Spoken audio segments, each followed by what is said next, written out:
Janece, you want to tackle? You said you wanted to answer the question, but Yeah, we'll give you the opportunity. Since you had a nerve enough to write, I don't want to be the black bitch. bitch. All out there in the woods, in the words of the play. You know, one of the things. But where did you get that from, though? When you wrote this conversation? Yeah, I mean that's just it.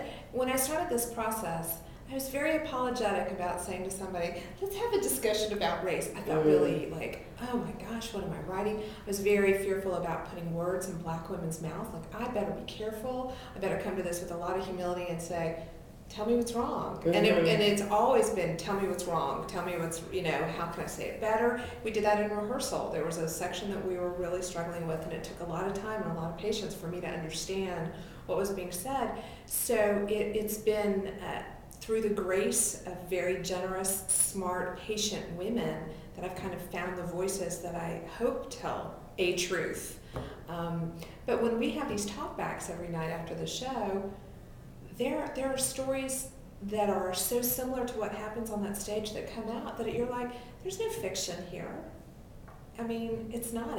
And I wrote this play so there would be no luxury of history. It's not 10 years ago. It's not 15 years ago. It's not Tacoma or Seattle or Dayton. It is Atlanta. It's 2010. It's us. It's right now.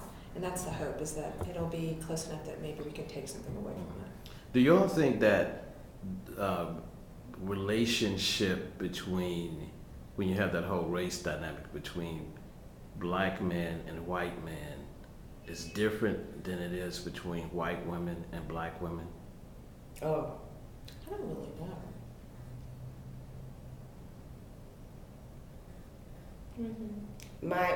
My initial reaction would be yes. Our relationship with white women and black men's relationship with white men, I think, is very different.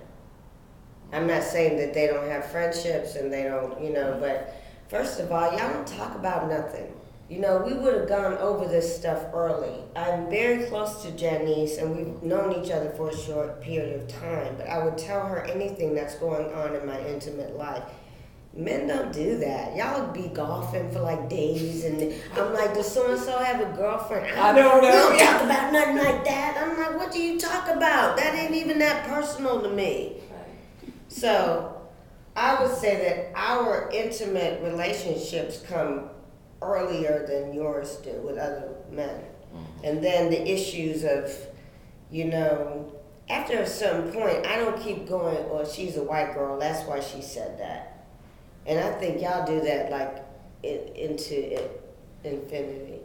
And beyond. I don't think you ever get off the fact that, basically he's a white boy, and I don't care whatever they do to know they appreciate your culture.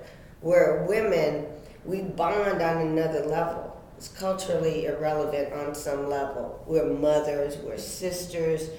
I love you for your brightness, for your different. I'm not looking at you as a threat. And I don't know that black men have that relationship with white men.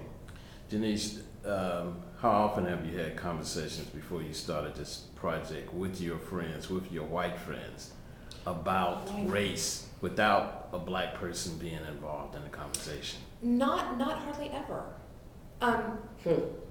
Not hardly ever. It would be more like we would watch somebody get their feelings hurt, whether it was a black person or a white person, and be like, I don't feel like I have all the pieces. I don't know how to make sense of this. I don't know what happened.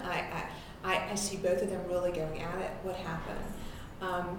But in writing this, it did give me permission, and I have had discussions with just Jewish friends, with just white friends, and to be able to, and then to sit back and watch how the community responds and what things they respond to and what they hear and what they don't hear has been really interesting. But it is, it's really an interesting discussion.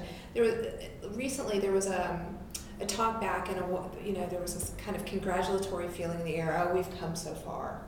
We've come so far. We've evolved so far. And then this black woman said, listen, I raised my son, and she was an older woman, and she said, and I said to him many years ago, When you go into a store, you keep your hands by your side, you touch nothing. This is how you survive when we go. She goes, I'm now raising my grandson who's 5 years old, and let me tell you, I'm saying the exact same things in 2010 to my 5-year-old son.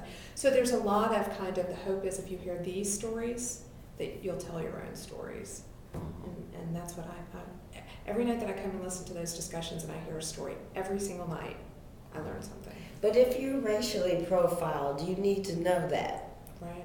You just need that information. And there's a great point in the play where she says, you're not going to tell your kid about anti-Semitism. I think that's crazy, because her philosophy was they need to know what they're up against.